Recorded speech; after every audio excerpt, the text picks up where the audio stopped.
Hello guys, welcome to Aso Chipper Hindi channel. Today's story is a very interesting. Watch full video. Where sometimes the deadliest warrior on the battlefield carries medical tools instead of weapons. Nobody expected the Queen to survive, especially not on Karen Station. The military fortress floated above a dying planet near the outer war zones, packed with thousands of enemy soldiers, armored drones, heavy plasma cannons, and enough firepower to destroy small moons. And somewhere deep inside that station, Queen Elora stood alone wearing a blood-stained medical coat. Not battle armor, not royal combat gear, a medical coat. Honestly, that should have terrified people more. 3 hours earlier, the royal evacuation fleet suffered catastrophic betrayal. Enemy warships ambushed the convoy during ceasefire negotiations, destroying escorts before anyone understood the trap. The Queen's command cruiser barely escaped the first assault. Barely. Explosions ripped through entire decks while soldiers died sealing breached corridors. Captain Voron shouted over emergency alarms inside the collapsing bridge. "Your Majesty, we must abandon the ship." Queen Elora ignored him completely. "How many wounded remain?" "Thousands." "How many transport shuttles?" The captain hesitated. "Not enough." That silence answered everything. Enemy boarding craft slammed into the cruiser seconds later. War exploded across the vessel. Smoke, screaming metal, gunfire through burning corridors. And in the middle of the chaos, Queen Elora made the decision that horrified her advisors most. She stayed behind, not to fight, to evacuate survivors. Because before becoming queen, Elora served as a battlefield surgeon during the old civil wars. Long before the crown, long before the throne, she spent years learning how fragile living bodies truly were, and how quickly war destroyed them. That experience changed her permanently.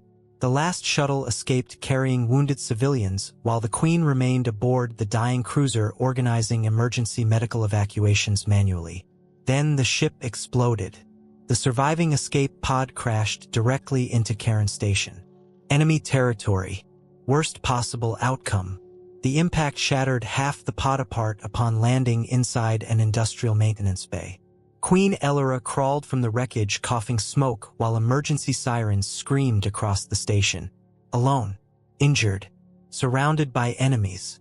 One surviving royal guard staggered beside her holding a damaged rifle. "We must hide immediately." The Queen looked toward distant corridor signs flashing quarantine warnings. Then toward the wounded civilians still trapped inside broken pod sections. "No!" The guard stared in disbelief. "Your Majesty, enemy troops are already moving here." "Then move the wounded faster." Even now, she still sounded like a surgeon first. Minutes later, enemy soldiers stormed the maintenance sector. Heavy armor, military rifles, more than enough to kill the remaining survivors instantly. Their commander stepped forward carefully after recognizing the Queen. "Well," he said coldly, "the war ends sooner than expected." The royal guard raised his weapon desperately. Elora stopped him, then slowly removed the emergency medical kit hanging beside her shoulder. The enemy commander frowned. "What?" The Queen calmly rolled up her sleeves. "You should leave." Several soldiers laughed immediately, because standing before an entire military squad, the Queen carried surgical tools. That was all. No visible weapons, no armor, just silver medical blades resting inside sterilized instrument cases. Honestly, the enemy commander almost pitied her. Almost. Then the station lights died. Darkness swallowed the maintenance bay instantly, and Queen Elora moved. The first soldier screamed before anyone saw her. A surgical blade sliced precisely through armored neck seals. Fast, clean, terrifyingly accurate. The second soldier fired blindly into darkness, until Elora appeared behind him like a shadow and drove another blade into exposed nerve joints beneath his armor.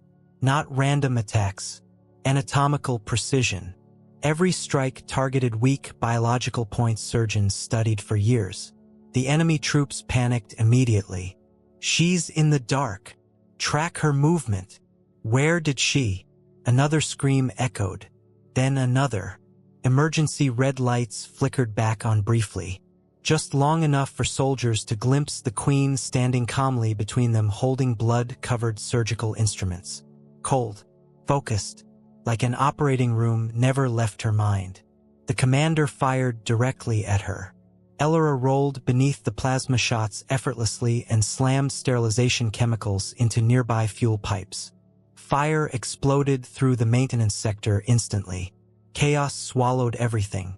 Smoke alarms screamed overhead while burning fuel lines erupted across metal walls. The Queen disappeared into the flames. The surviving enemy soldiers suddenly understood something horrifying. She wasn't fighting like royalty. She was fighting like someone who spent years cutting living bodies apart professionally. And surgeons understand exactly where life breaks easiest. The station lockdown activated minutes later. Thousands of enemy troops flooded Karen Station searching for one woman carrying surgical blades. Sounds ridiculous, right? Except entire squads kept disappearing. Security footage showed terrifying fragments only. A shadow moving through smoke. Silver flashes in dark corridors. Soldiers collapsing before alarms finished sounding. Queen Elora weaponized the station itself. Medical gas lines, sterilization systems, emergency oxygen valves. She knew how fragile bodies were under stress environments. One squad suffocated after she reversed atmospheric filters inside a sealed hallway. Another walked directly into superheated sterilization chambers she activated remotely. Everywhere the enemy chased her, the station turned against them. Commander Dresk finally reviewed battlefield footage personally inside Central Security Control. This is impossible. An officer answered nervously. She knows anatomy better than combat tactics. Dresk stared at the frozen image of Elora moving through burning corridors. No, he whispered. She turned anatomy into combat tactics. Meanwhile, the Queen moved deeper into Karen Station searching for surviving civilians captured during the ambush. Because somehow, even now, saving lives still mattered more to her than revenge. She eventually found them imprisoned near the station's lower reactor sectors. Dozens of wounded refugees guarded by heavy military forces. One terrified child looked up as Elora quietly entered the dark holding silver surgical blades stained red. "Your Majesty?" The Queen knelt beside him gently. "Can you walk?" That contrast terrified people most. The same hands killing soldiers moments earlier now checking injuries softly, protectively, like violence and healing existed together inside her without contradiction. Unfortunately, Commander Dresk finally cornered her near Reactor Hall 9. Hundreds of soldiers surrounded the massive chamber. No escape routes left. The commander stepped forward cautiously.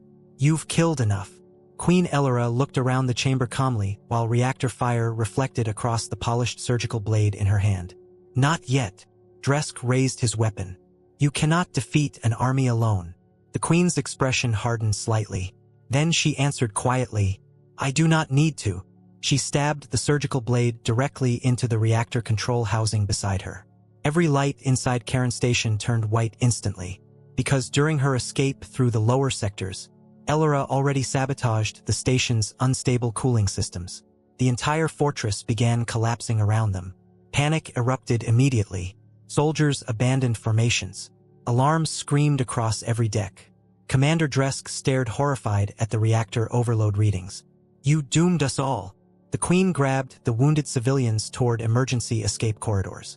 "No," she answered coldly. "You did." The final evacuation from Karen Station became chaos. Explosions tore through collapsing corridors while firestorms consumed entire decks. And through it all, Queen Elora guided survivors toward escape shuttles carrying nothing but medical instruments and burned hands. By the time Allied rescue fleets arrived hours later, Karen Station burned above the dying planet like a second sun. Completely destroyed. Military reports afterward struggled explaining the disaster. Officially, one isolated queen sabotaged a fortress station during capture. Unofficially, survivors told much darker stories. Stories about a royal surgeon who moved through fire carrying silver blades. A woman who fought armies using anatomy, intelligence, and terrifying calm instead of brute force. Later, one rescued child asked Captain Voren quietly, "Was the queen always that scary?" The old captain looked toward distant stars silently, then answered, "No." He remembered Elora before the wars, before the crown, before she learned how many bodies battlefields leave behind. She became scary, he whispered softly, when too many people needed saving, and somewhere across the galaxy, enemy commanders quietly updated military doctrine forever, because they learned something important on Karen Station. Never corner a surgeon who has already seen too much death. Thanks for watching this video. For more videos, subscribe to us Suchi Parinde channel.